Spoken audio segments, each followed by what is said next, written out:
여성의 전문직, 버지니아 울프.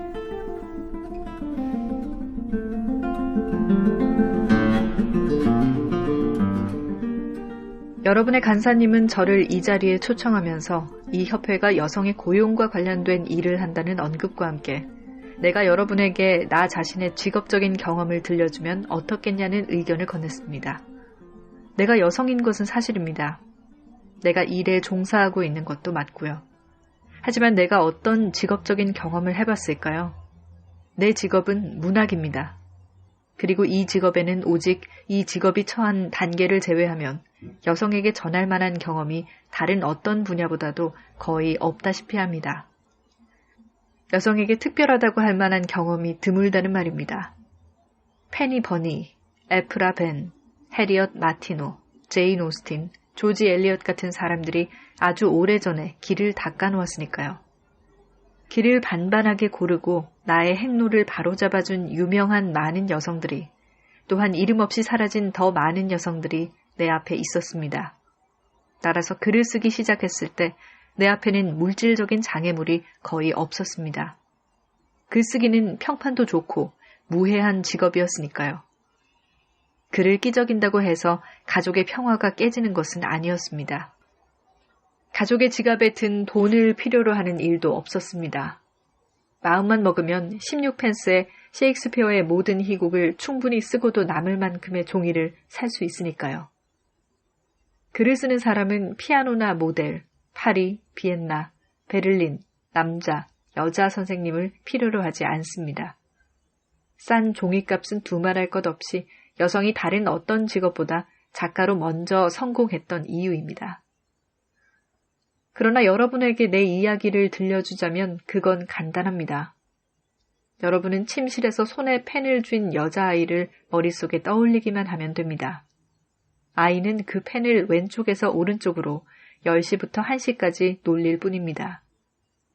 그러다가 아주 간단하고 저렴한 일거리가 머릿속에 떠올랐습니다. 펜으로 쓴 종이 몇 장을 봉투에 넣어 1페니짜리 우표를 모서리에 붙인 다음 길모퉁이의 빨간 우체통에 떨어뜨리기만 하면 되는 일이었죠. 그렇게 해서 나는 기고가가 되었습니다. 그리고 나의 노력은 그 다음 달 첫날 1파운드 10실링 6펜스짜리 수표가 동봉된 편집자의 편지로 보답받았습니다. 그날은 제게는 매우 영광스러운 날이었습니다. 그러나 내가 얼마나 전문직 여성으로 불릴 자격이 없는지, 전문직 여성이 겪는 삶의 고충과 어려움을 얼마나 모르는지 보여드리려면 내가 빵과 버터, 신발, 양말이나 집세, 푸족한 계산서에 그 돈을 쓰는 대신 밖으로 나가 고양이 한 마리를 샀던 사실을 고백해야 할 것 같군요. 그 고양이는 아름다운 페르시아 고양이였고 그 고양이 때문에 나는 곧 이웃들과 고달픈 싸움을 겪어야만 했습니다. 글을 쓰고 그렇게 번 돈으로 페르시아 고양이를 사는 것보다 더 쉬운 일이 어떤 게 있을까요? 그러나 잠시만 기다려보세요. 글에는 어떤 내용이 있을 테니까요. 내 기억에 그 글은 유명한 남성 문인이 쓴 소설에 관한 것이었습니다. 그 글을 쓰면서 나는 평론을 쓰기 위해서는 어떤 유령과 싸워야 할 필요가 있음을 깨달았습니다. 그리고 그 유령은 여성이었습니다. 그 유령의 존재를 알게 되고 나서 나는 그녀를 유명한 시에 등장하는 여성 인물의 이름을 따라 가정의 천사라고 불렀습니다. 내가 평론을 쓰는 동안 나와 종이 사이에 끼어든 것은 바로 그녀였습니다. 나를 괴롭히고 시간을 허비하게 하고 나를 그토록 고통스럽게 하여 결국 그녀를 죽이게끔 한 것도 바로 그녀였습니다. 더 젊고 행복한 세대인 여러분은 그녀에 대해 들어본 적이 없을지도 모릅니다. 여러분은 내가 가정의 천사라고 할 때 그 의미를 알지 못할 수도 있습니다. 그녀를 가능한 매우 간략하게 묘사해 보도록 하죠. 그녀는 매우 동정심이 많습니다. 그녀는 대단히 매력적입니다. 그녀는 전적으로 헌신적입니다. 그녀는 가정생활의 까다로운 기술에서도 뛰어난 능력을 보입니다. 그녀는 매일 자기 자신을 희생합니다. 만약에 닭 한 마리가 있다면 그녀는 제일 맛없는 부위를 집을 것입니다. 만약 방에 환기구가 있다면 그녀는 바로 거기에 앉을 것입니다. 간단히 말해 그녀는 어떤 일이든 자신이 다 떠맡았고 자기 자신의 마음이나 바람 같은 건 갖고 있지 않았습니다.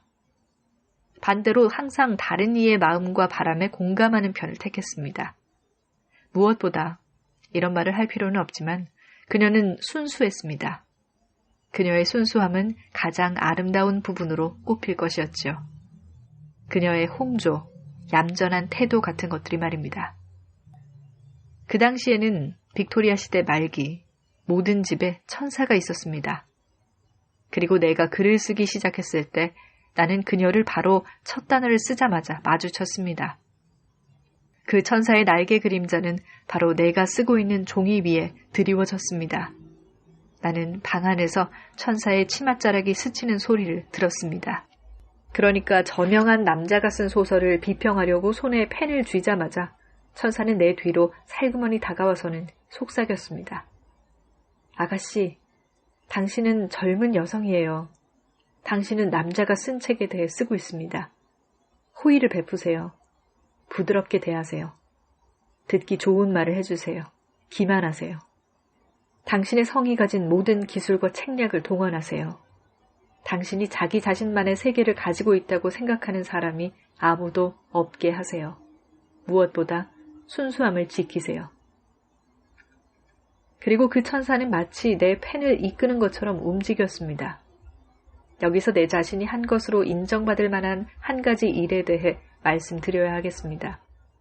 그 공로는 원래대로 하자면 상당한 액수의 돈, 대략 연간 500파운드 정도라고 해둡시다. 을 물려주신 훌륭하신 저의 선조에게 돌려야 하는 것이지만 말이죠. 따라서 생계를 위해 저의 매력을 관리하는데 매달릴 필요가 없었습니다. 나는 몸을 돌려서는 그 천사의 목을 조였습니다. 그녀를 죽이기 위해 최선을 다했지요. 법정에 서게 된다면 자기 방어를 위해 그렇게 했다는 것이 나의 항변이 될 것입니다. 내가 그 천사를 죽이지 않았다면 그녀가 저를 죽였을 것입니다. 그 천사는 내 글의 심장을 잡아채 갔을 것이니까요.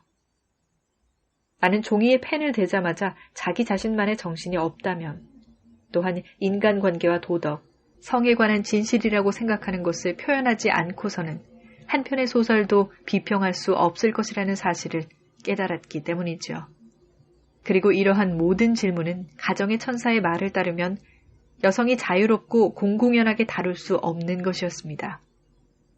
여성은 매력이 있어야 하고 화해할 줄 알아야 하며 노골적으로 말해 성공하고자 한다면 거짓말을 해야 합니다. 따라서 종이 위에 천사의 날개가 그림자를 들이오거나 후광의 광채가 비치는 것을 느낄 때마다 나는 잉크병을 집어들고는 그녀를 향해 던졌습니다. 그 천사는 끝까지 버텼습니다. 가상의 존재라는 그녀의 본질은 그녀에게 큰 도움을 주었습니다. 실체보다 환영을 죽이는 것은 훨씬 어려운 일이죠. 내가 결국 그녀를 해치웠다고 생각할 때면 그녀는 언제나 다시 기어왔습니다. 마침내 그녀를 죽였다고 이제 와서 우쭐거리지만 싸움은 힘들었습니다. 차라리 그리스어 문법을 배우거나 모험을 찾아 세상을 떠도는 데 썼다면 더 좋았을 법한 길고 긴 시간이 걸렸으니까요. 그러나 그것은 진정한 경험이었습니다. 그 시대의 여성 작가라면 모두 맞닥뜨리게 되는 경험이었죠. 가정의 천사를 죽이는 것은 여성 작가의 업무 중 하나였습니다.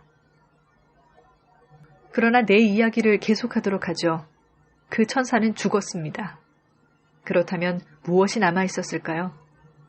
소박하고도 흔해 빠진 대상이, 그러니까 침실에서 잉크병을 옆에 두고 앉은 한 젊은 여성이 남아있었다고 말할 수 있겠죠.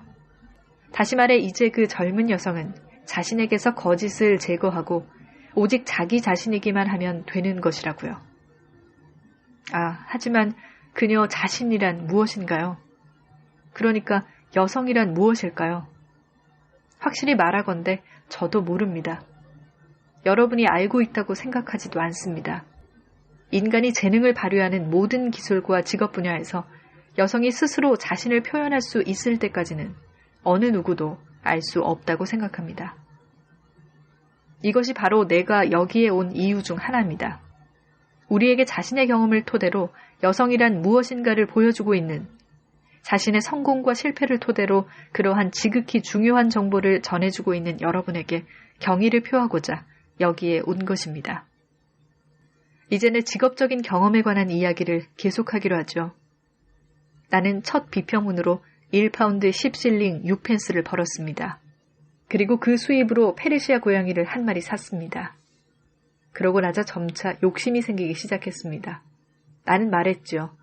페르시아 고양이도 좋지만 그것만으로는 충분하지 않다고요. 나는 자동차가 있어야만 했습니다. 그리하여 나는 소설가가 되었던 것입니다. 여러분이 이야기를 들려준다고 해서 사람들이 여러분에게 자동차를 준다는 것은 매우 이상한 일입니다. 세상에 이야기를 들려주는 것만큼 즐거운 일이 없다는 사실은 더더욱 이상한 일이고요. 소설을 쓰는 것은 유명한 소설에 대한 비평을 쓰는 것보다 훨씬 더 유쾌한 일입니다. 아직도 내가 간사님의 요청을 따라 여러분에게 소설가로서의 나의 직업적인 경험을 말씀드려야 한다면 나는 여러분에게 소설가로서 맞닥뜨렸던 아주 신기한 경험 하나를 말해야 할 것 같습니다. 그 이야기를 이해하려면 여러분은 무엇보다 먼저 소설가의 정신 상태를 상상해 보아야만 합니다. 나는 이것이 직업적인 비밀을 누설하는 것이 아니기를 바랍니다. 소설가는 지속적인 무기력 상태로 스스로를 이끌어야 합니다. 그는 극도로 조용하고 규칙적인 상태로 삶이 나아가기를 원합니다. 그는 글을 쓰는 동안은 같은 얼굴 보고 같은 책을 읽고 매일 그리고 매달 같은 일을 하기를 원합니다. 그리하여 그의 삶을 둘러싼 환영을 그 무엇도 깨지 못하도록 말이죠. 낯가림이 심한 환영적인 정신인 상상력이 비밀스럽게 여기저기 냄새를 맡고 이리저리 더듬거리고 돌진하고 급히 달려가고 갑작스러운 깨달음을 얻는 그러한 과정을 아무것도 방해하지 못하도록 말이죠. 이러한 심적 태도는 남성에게나 여성에게나 마찬가지라는 생각이 듭니다. 어쨌든 내가 일종의 무아지경에 빠져 소설을 쓰고 있다고 상상해 주기를 바랍니다. 나는 여러분이 스스로를 몇 분이고 몇 시간이고 잉크병에 펜 한 번 담그지 않고 손에 펜을 쥐고 앉아있는 여자아이의 모습으로 그리기를 바랍니다. 이 여자아이를 생각할 때 마음속에 떠오르는 이미지는 어느 깊은 호수 근처에서 수면 위로 낚싯대를 들이운 채 꿈에 잠겨있는 낚시꾼의 이미지입니다. 그 여자아이는 자신의 상상력이 무의식의 심연에 잠겨있는 암초나 틈새에 걸리는 법 없이 잘 흘러가도록 하고 있었습니다. 이제 경험한 일이 나올 차례입니다. 내 생각에 이 경험은 남성 작가보다 여성 작가에게 훨씬 더 흔하다고 생각합니다. 낚싯줄은 그녀의 손가락에서 황급히 빠져나갔습니다. 상상력이 갑자기 뛰쳐나갔습니다. 가장 큰 물고기가 잠자고 있는 물속을 찾아, 심해를 찾아 어두운 곳을 찾아갔죠. 그리고 큰 충돌이 일어났습니다. 폭발이 일어났죠. 물거품과 혼란이 일었습니다. 상상력은 달려나가다가 어떤 단단한 것에 부딪히고 말았습니다. 여자아이는 꿈에서 깨어났습니다. 그녀는 실제로 가장 어렵고 심각한 곤경에 처했습니다. 비유 없이 이야기하자면 그녀는 육체에 관한 어떤 것을, 여성으로서 입 밖에 내기에는 적절치 않은 정욕에 관한 어떤 것을 생각하고 있었습니다. 이성이 그녀에게 이렇게 이야기했죠. 남자들이 충격을 받을 거라고요. 자신의 정욕을 사실대로 이야기하는 여성에 대해 남성이 할 법한 말을 의식하자마자 그녀는 무의식이라는 예술가로서의 심적 태도에서 깨어났습니다. 그녀는 더 이상 글을 쓸 수 없었습니다. 무아의 상태도 끝이 났습니다. 상상력은 더 이상 움직이지 않았습니다. 나는 이것이 여성 작가라면 흔히 겪게 되는 경험이라고 생각합니다. 여성 작가가 남성의 극도로 관습적인 태도에 의해 방해를 받는 일 말입니다. 남성이 이러한 측면에 대해 의식적으로 자신에게 많은 자유를 허락한다 해도 그러한 자유를 누리는 여성에 대해서는 극도로 엄격하게 비난하는 자신의 태도를 자각하거나 통제할 수 있을지는 의심스럽습니다.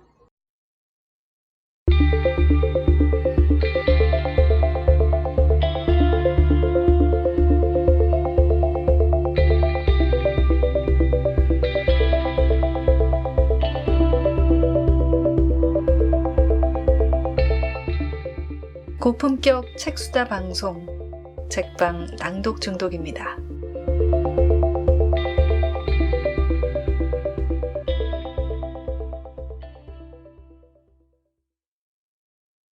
그렇다면 나 자신의 진정한 경험 2가지는 다음과 같은 것들이었습니다. 내가 직업생활에서 겪었던 모험 2가지도 다음과 같은 것들이었습니다. 첫 번째는, 그러니까 가정의 천사를 죽이는 일은 해결했다고 생각합니다. 천사는 죽었습니다. 그러나 2번째는 나 자신이 하나의 육체로서 경험했던 것을 있는 그대로 말하는 것, 이것은 아직 해결하지 못했다고 생각합니다. 지금까지 이 문제를 해결한 여성이 있을지 나는 의심스럽습니다. 여성을 가로막는 장애물은 여전히 막대한 힘을 발휘하고 있습니다. 게다가 아직까지도 그 장애물을 규정하기란 매우 어렵습니다. 밖에서 볼 때 책을 쓰는 것보다 더 쉬운 일이 뭐가 있을까요? 밖에서 볼 때 남성보다 여성에게 더 걸림돌이 되는 장애물이 어떤 것이 있을까요? 내 생각에 내부적인 면에서 상황은 각각 매우 다릅니다. 여성은 여전히 싸워야 할 유령이 많고 극복해야 할 편견이 많습니다. 사실상 내 생각에 죽여야 할 환영을 마주치는 일 없이, 달려가다가 갑자기 바위에 부딪힌 일 없이 여성이 자리에 앉아 책을 쓸 수 있을 때까지는 긴 시간이 걸릴 것입니다. 그리고 이러한 일이 문학에서 일어난다면, 그러니까 여성의 전문직 중 가장 자유로운 분야에서 상황이 그러하다면, 여러분이 지금 처음으로 입문하고 있는 새로운 직업에서는 어떠할까요? 이것이 바로 시간이 있다면 여러분에게 묻고 싶었던 질문입니다. 명목상 문호가 개방된 때조차도, 즉 여성이 의사나 변호사, 공무원이 되는 것을 가로막는 것이 아무것도 없을 때에도 수많은 환영과 장애물이 불쑥 앞길을 가로막을 것입니다. 그러한 장애물을 규정하고 그에 대해 논의하는 것은 내 생각에 매우 큰 가치와 중요성을 지닙니다. 그럼으로써만이 노고를 서로 나눌 수 있고 문제를 해결할 수 있기 때문입니다. 그러나 이와는 별도로 우리가 싸우는 목표와 의도에 대해서도 논의할 필요가 있습니다. 그러한 목표는 당연한 것으로 여길 수 없으며, 그러한 목표를 두고 우리는 끊임없이 질문하고 꼼꼼하게 살펴봐야 합니다. 역사상 처음으로 내가 알 수 없을 만큼 각기 다른 직업을 수행하고 있는 여기 이 강당에 모인 여성 여러분을 보면서 말씀드리는데, 여러분의 지위는 모두 대단히 흥미롭고 중요합니다. 여러분은 집에서 자신만의 방을 얻어냈습니다. 방은 오직 남자만 독점해왔습니다. 여러분은 대단한 노동과 노력을 들이지 않는다 해도 집세를 치를 수 있습니다. 여러분은 1년에 500파운드를 벌고 있습니다. 그러나 이러한 자유는 이제 시작일 뿐입니다. 방은 여러분의 것이지만 그 방은 여전히 텅 비어 있으니까요. 가구를 갖춰야 하고 방을 꾸며야 하고 나누어 써야 합니다. 여러분은 가구를 어떻게 들여놓고 어떻게 장식할 건가요? 여러분은 누구와 어떤 조건으로 방을 나누어 쓸 것인가요? 이것은 내 생각에 가장 중요하고도 흥미로운 질문입니다. 역사상 처음으로 여러분은 그런 질문을 물을 수 있게 되었습니다. 처음으로 여러분은 스스로 그 대답이 어떤 것이어야만 하는지를 결정할 수 있게 되었습니다. 저로선 기꺼이 이 자리에 남아 이 질문과 대답을 두고 논의를 계속하고 싶지만 오늘 밤은 안 되겠군요. 시간이 다 했네요. 이만 마쳐야겠습니다.